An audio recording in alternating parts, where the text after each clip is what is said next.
Labadiena, šiandien toliau tęsime popieriaus plastikos statybas, dirbinių iš antrinių žaliavų atlikimą.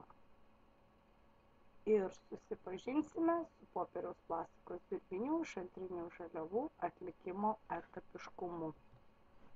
Užduotis jums reikės atlikti projektuotą popieriaus plastikos dirbinį iš antrinių žaliavų.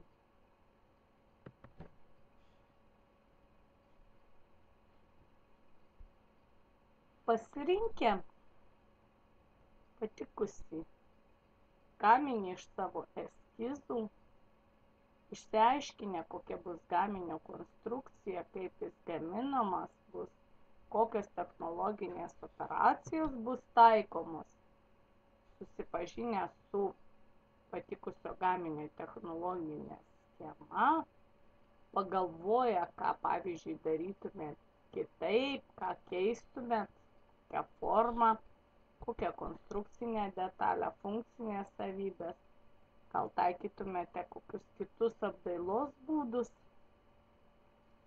parengę keletą eskizų, aptarę ir atrinkę įdomiausias kūrybinės idėjas, pasitarę su mokytojais ar draugais, ar tikrai sugebėsite savarankiškai pagaminti gaminį, nustatę, kokios dar reikės papildomos informacijos, pagalbos, kur rasti reikiamas medžiagas, viską apgalvoję, apsvarstę, susiruošę,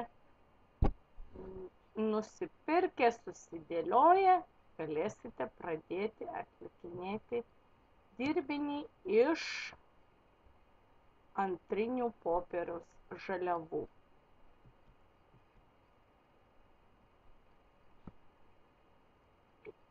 Viską šitą atlikę jau galėsite galvoti apie dirbinio pristatymą. Pristatymą savo draugams, artimiesiems.